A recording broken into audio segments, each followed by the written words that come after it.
You've got to be bold in life. You've got to take life on. Now, here's something else. You must be positive. See, a lot of people, when things don't happen when they want it to happen, they become negative. And they turn out and start projecting a lot of negative energy. No, you've got to make a conscious, deliberate, determined effort to be positive. Because, see, when you know within yourself things are going to work out for you, when you know within yourself that some way, somehow, you're going to make it, and these are just some of the hoops you've got to flip through in order to get there, it's okay.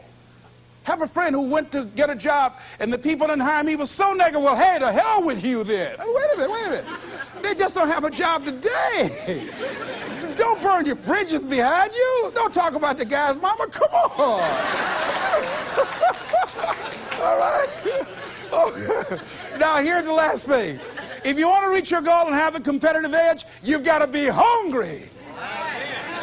A lot of people love me to tell this story. When I got out of school, you know, my first major goal was to buy my mother a home, and my hero in broadcasting was Paul Harvey, and I wanted to become involved in broadcasting, and I loved the disc jockeys that were on the air, and I wanted to become a disc jockey. And Mr. Washington said something to me that I'll never forget, who was my mentor in high school. Repeat this. Whitney Young is his quote: "It's better to be prepared, for an opportunity, and not have one, than to have an opportunity and not be prepared." See, so I started working to develop my communication skills and expand my vocabulary. I started visualizing myself being a disc jockey. I saw myself on the air having a talk show and playing records and people listening to me. That was my vision. That was my dream. I held that in mind constantly. And I would practice all the time. Practice makes what? Absolutely not. Just dislodge that from your mind. Practice only makes improvement. Perfection doesn't exist. They need to take it out of the dictionary. It doesn't exist. Practice only makes improvement. You can always better your best. You have not done your best work yet. As long as you're here, you have a chance to transcend yourself. So don't believe in perfection. It doesn't exist. It only makes improvement. So I would practice every day. And finally, I went over to this radio station, asked a guy for a job named Mr. Butterball, and I said, "How you doing, sir? I'd like to get a job." I was working on Miami Beach at the Fontainebleau Hotel at the time. The Jackie Gleason and the June Taylor dances were famous. And my favorite program on television, most people would not remember, John Beresford Tipton. "Hi, my name is Michael Anthony. I have a check for $1 million. How many of you remember that program, all right? The Millionaire. That was my favorite program on television, you know. So this is my fantasy, you know. And every time we would drive from Miami Beach, I would fantasize, oh, that's the house. When I get my million, I'm going to buy my mother that home over there. So that's my fantasy. So I went up to Mr. Butterball, and he said, "Do you have any radio experience?" I said, "No, sir." "You have any background in journalism?" I said, "No, sir." I said, "But I can never get experience if you don't give me the opportunity. I've been practicing a lot, sir."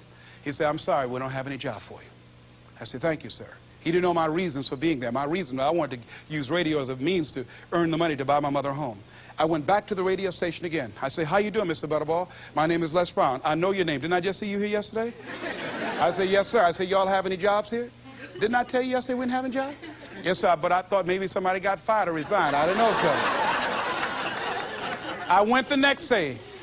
"How you doing, Mr. Butterball?" He said, "Yes." And I just didn't take it personal. "How you doing? So y'all have any jobs here?" "Didn't I just tell you yesterday and the day before we didn't have any work?" "Well, I thought maybe somebody died, sir. I didn't know.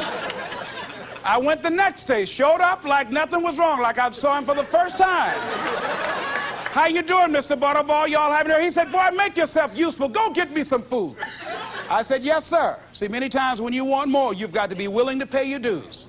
So I became their errand boy. I would get their lunch and their dinner and all kind of food for them. After a while, I would take the food to them in the control room, and I would not leave until they would ask me to, and I'd watch them working the controls, and I'd memorize their hand movements. And pretty soon, they would trust me with their cars to go pick up entertainers that came into town, entertainers like Sam Cooke, Dinah Ross and the Supremes, the Four Tops and the Temptations. I would drive them all over Miami Beach in the disc jockeys' cars. I didn't have any driver's license, but I was driving like I had some.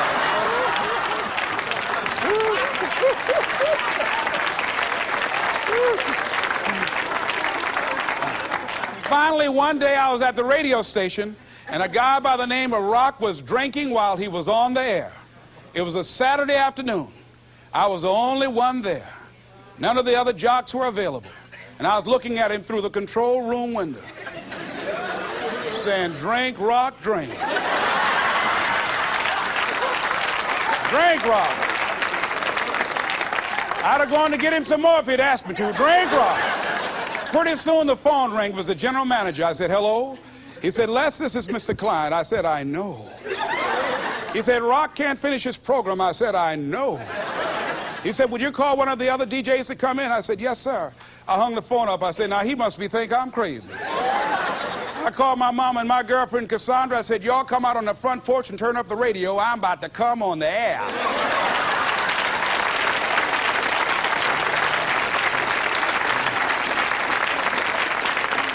I waited for about 20 minutes and I called him back. I said, Mr. Klein, I can't find nobody. He said, young boy, do you know how to segue the records? I said, yes, sir. He said, go in there and don't say nothing here. I said, yes, sir. I couldn't wait to get behind those controls. I put the headphones on. I said, look out, this is me, LB, Triple P, Les Brown, your platter playing Papa. There were none before me and there will be none after me. Therefore, that makes me the one and only. Young and single and love to mingle, certified, bona fide, indubitably qualified to bring you satisfaction, whole lot of action. Look out, baby, I'm your love man. I was hungry.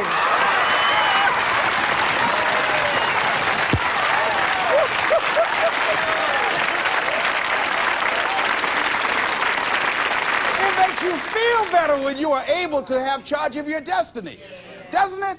Gives you a good feel. Gives you choices. You can do more things. See, my first major goal was to buy my mother a home.